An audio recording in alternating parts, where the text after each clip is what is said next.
सत्संग के 8वें भाग को प्रारंभ करते हैं।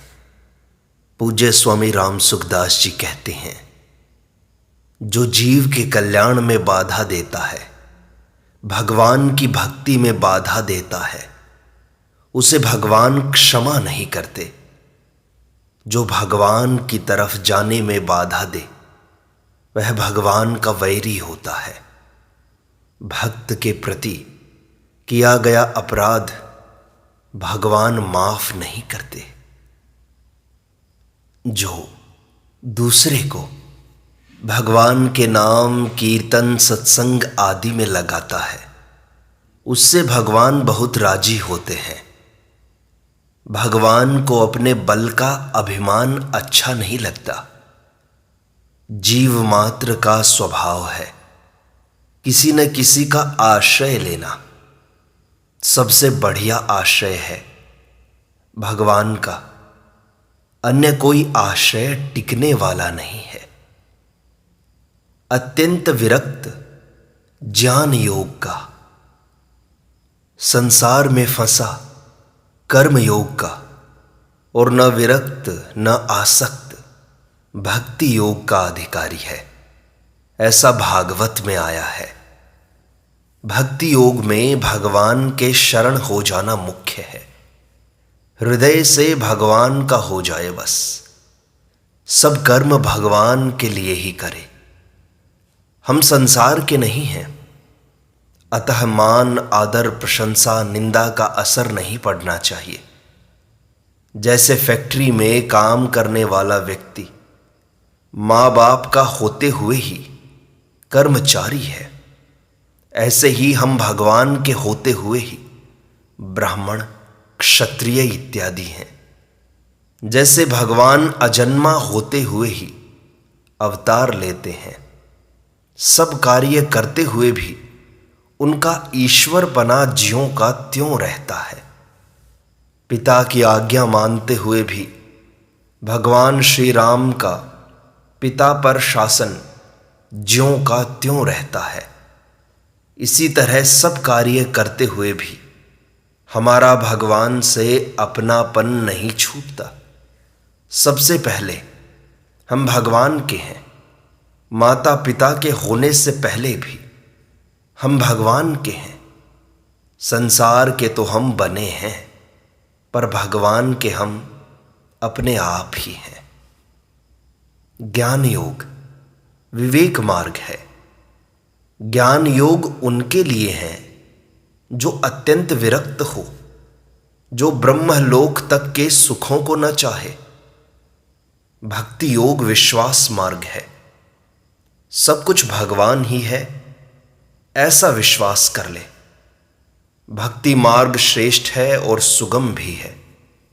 ज्ञानी कहता है कि जो दिखाई देता है वह नाशवान है। भक्त कहता है कि भगवान ही अनेक रूपों में दिखाई देते हैं। ज्ञान मार्ग में गुरु ज्ञान देता है, भक्ति मार्ग में भगवान ज्ञान देते हैं।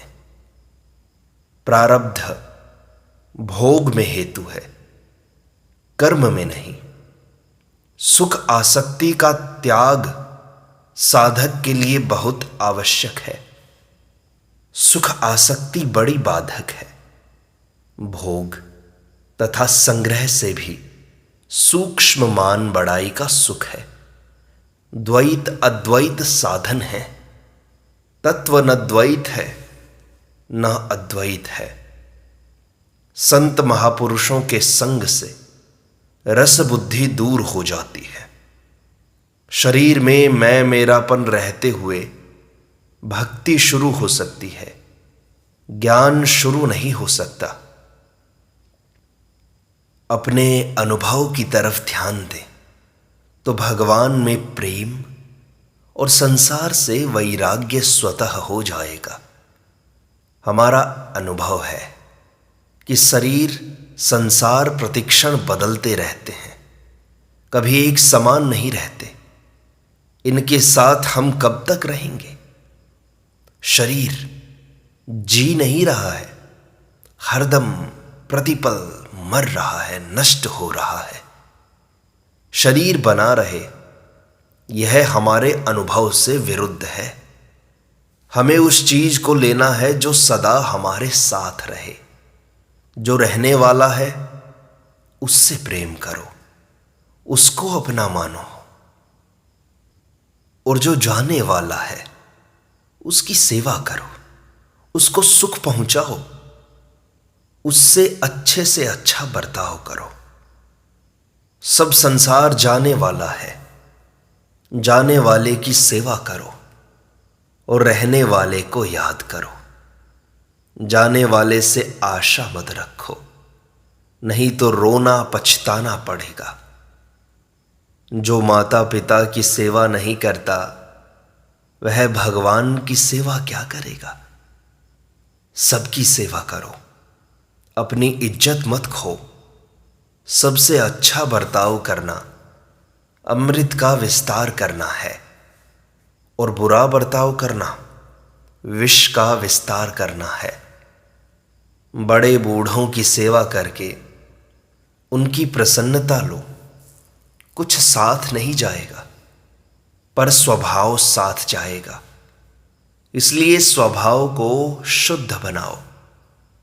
संत आता है तो सब लोग प्रसन्न हो जाते हैं। डाकू आता है तो सब दुखी हो जाते हैं। केवल स्वभाव का फर्क है। नाम जप सभी प्रकार के योगियों के लिए आवश्यक है। कलयुग में नाम जप का विशेष प्रभाव है, क्योंकि कलयुग में दूसरे साधन ठीक तरह से नहीं होते।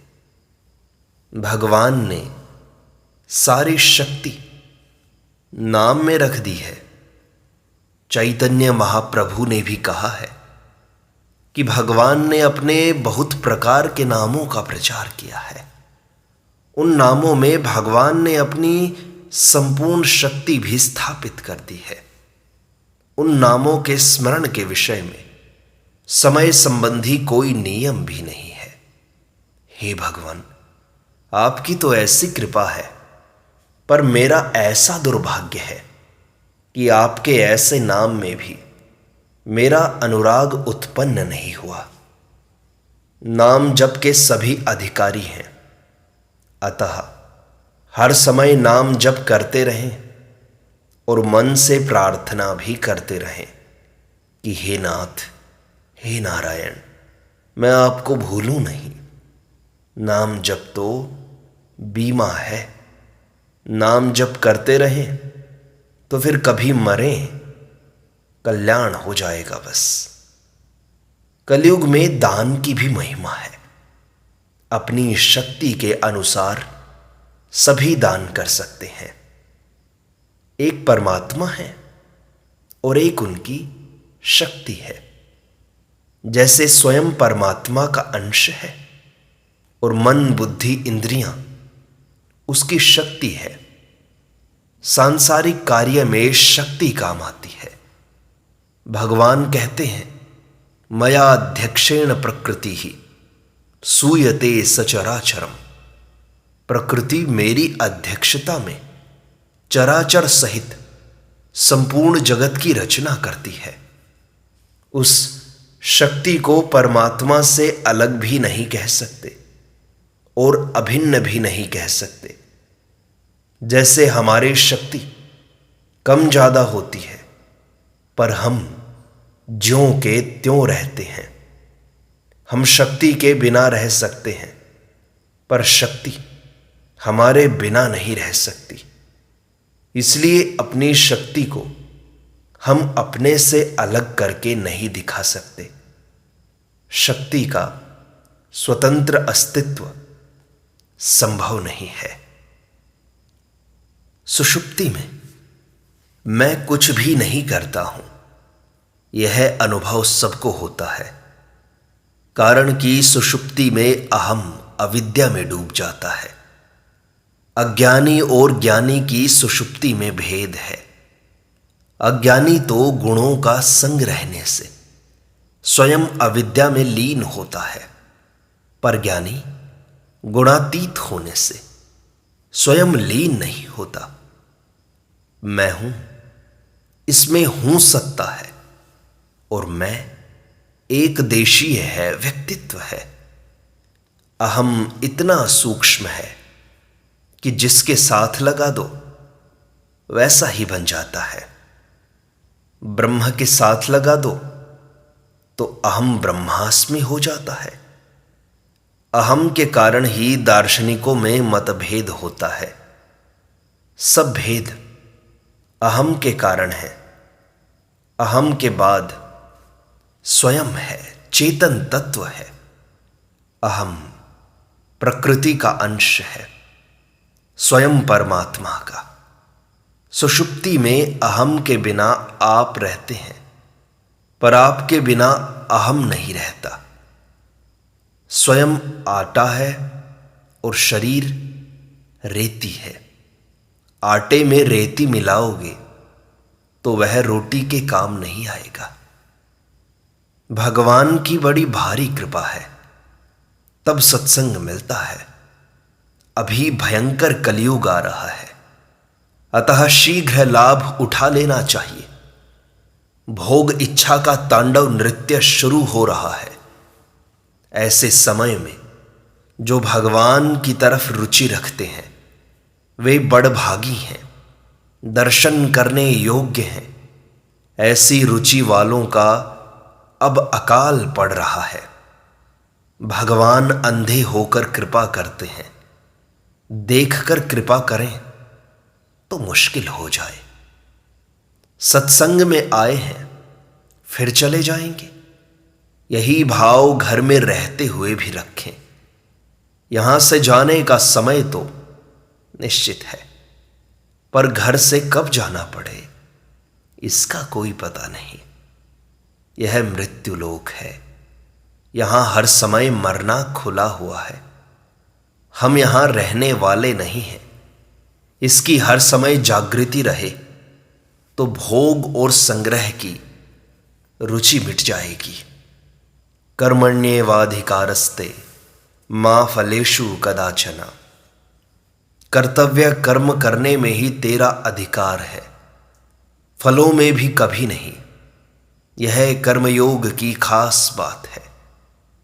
सामने जो कर्तव्य आ जाए उसे तत्परता पूर्वक करें। फल की इच्छा का त्याग करके कर्तव्य कर्म करें। शास्त्र विहित कर्म करना है। न अनुकूलता के आने की इच्छा करें, न प्रतिकूलता के जाने की इच्छा करें। संक्षेप में कहें तो करने में सावधान और होने में प्रसन्न रहें। जिससे किसी का अहित हो वह कर्म कभी न करें।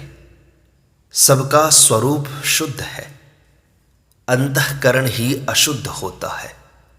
स्वरूप कभी अशुद्ध होता ही नहीं। यदि स्वरूप में अशुद्धि होती तो उसका कभी अभाव नहीं होता। ना भावो विद्यते सतः। स्वयं स्वरूप तीनों शरीरों से अलग है। स्वयं को सभी अवस्थाओं के भाव और अभाव दोनों का अनुभव होता है। अतः स्वयं तीनों शरीरों से तथा उनकी अवस्थाओं से सर्वथा अलग है। स्वयं के अभाव का अनुभव कभी किसी को नहीं होता। अपना अभाव हो जाए ऐसी मुक्ति कौन चाहेगा। मनुष्य जीवन इसलिए मिला है कि दुख सदा के लिए मिट जाए और महान आनंद की प्राप्ति हो जाए। अतः हरदम सावधान रहें। सावधानी ही साधना है। असावधानी अर्थात प्रमाद ही मृत्यु है। करने लायक काम को न करना अक्रिय प्रमाद है। न करने लायक काम को करना सक्रिय प्रमाद है। साधक का काम है हरदम सावधान रहना। विवेकी पुरुष जागता है, साधक सोता है। शेष सब मुर्दा हैं। स्वरूप के प्रमाद से ही मृत्यु होती है। स्वरूप की जागृति रहे तो मरेगा कैसे? हृदय में प्रेम रहे, बुद्धि में विवेक रहे और शरीर उपकार में लगा रहे। न चेतन में फर्क पड़ता है, न पदार्थों में, केवल स्वभाव में फर्क पड़ता है। मूल में भगवत कृपा से सत्संग मिलता है। भगवान की कृपा में विषमता नहीं है। जो उसके सम्मुख होता है उसे विशेष लाभ होता है। ज्ञानी पर भी कृपा होती है, पर वह उधर कम देखता है। इसलिए भगवान ने कहा है, मोरे प्रोढ़ तनय सम ज्ञानी। शरणागति सुगम भी है और सर्वोत्तम भी। आजकल भक्ति के अधिकारी अधिक हैं। ज्ञान की बातें करने वाले तो बहुत हैं, पर अधिकारी कम हैं, क्योंकि भोग आसक्ति बढ़ रही है। परमात्मा सब जगह परिपूर्ण है, ऐसा मान लें जैसे हम सत्संग के लिए ही यहां आए हैं। ऐसे ही मान लें कि हम भगवान के लिए ही संसार में आए हैं। परमात्मा सर्वत्र परिपूर्ण है, उनकी प्राप्ति के लिए ही हम यहां आए हैं, उनकी प्राप्ति के लिए ही बैठे हैं और उनके होकर ही रहना है। ये चार बातें मान लें, हम जहां भी रहें भगवान के होकर ही रहें। जैसे पत्नी सदा पति की होकर ही रहती है, चाहे पीहर में क्यों न रहे। हमारा गोत्र अच्युत गोत्र है। वर्तमान समय बहुत भयंकर आया है। मनुष्यों को पैदा न होने देना और पशुओं को मार देना, यह देश को नष्ट करने का तरीका है। अपने कल्याण में तेजी से लग जाना चाहिए। नाम जप कीर्तन सत्संग में लगे रहें, इससे धर्म का कुछ बचाव होगा। श्रीमद् भागवत महापुराण में आया है कि निर्वाह से अधिक वस्तु को जो अपनी मानता है वह चोर है। निर्वाह से अधिक चीज अपनी है ही नहीं। जितने से निर्वाह हो जाए उतनी ही चीज अपनी है। अधिक चीज दूसरों की है, अतः उसकी चोरी की चिंता नहीं करनी चाहिए। दूसरी बात, हमारा धन जो ले गया वह उसी का था, हमारा नहीं था, परंतु वह दंड का भागी होगा ही। यहां से बच जाएगा तो परलोक में दंड मिलेगा। कारण कि चीज तो उसी की थी, पर उसने अन्याय पूर्वक चोरी करके ली। बेईमानी से लिया गया धन रहेगा नहीं, जाएगा ही। संग्रह करना पाप नहीं है, संग्रह की इच्छा संग्रह का लोभ बोधक है। चोरी का धन मोरी में जाता है। धन तो यहीं रह जाएगा, पर पाप तुम्हारे साथ चलेगा। जो चीज वास्तव में अपनी है उसे कोई ले जा सकता ही नहीं। यद अस्मदीयम नहीं तत्परेशान। ईमानदार आदमी की चीज कोई खा सकता ही नहीं। अगर चोरी हुए धन की चिंता हो तो उस धन को हृदय से भगवान के अर्पण कर दो। दान की हुई चीज का दुख नहीं होता। हमारा दुख मिट जाए इसी के लिए तो सत्संग करते हैं। प्रारब्ध तो मिटेगा नहीं, पर दुख मिट जाएगा। यह शरीर भी एक दिन चला जाएगा, फिर धन जाने की चिंता क्यों करें। मिली हुई वस्तु को अपना मानना बेईमानी है। दुख बेईमानी का होता है। बेईमानी छोड़ दो, वस्तु को अपना मत मानो, तो दुख मिट जाएगा। बाहर की परिस्थिति देखना सुख दुख की कसौटी नहीं है। त्यागी संत के पास बाहर की वस्तुएं नहीं होती तो क्या वह दुखी होता है? धनी व्यक्ति के पास लाखों करोड़ों रुपए होते हैं, पर वह दुख से जलता रहता है। आजकल धन पास में होने पर भी लोग सुखी नहीं हैं, क्योंकि बेईमानी आ गई। पहले लोग एक दूसरे के हक की कोई चीज नहीं लेते थे, वे सुखी थे। मन से किसी भी वस्तु को अपना मत मानो। एक दिन वस्तु, साथी, सामान इत्यादि सब छोड़ना पड़ेगा। अतः जो काम जरूरी हो उसे पहले कर दो, जो जरूरी नहीं है उसे सर्वदा के लिए छोड़ दो। सबसे संबंध छोड़कर जितनी देर बैठ सको बैठ जाओ।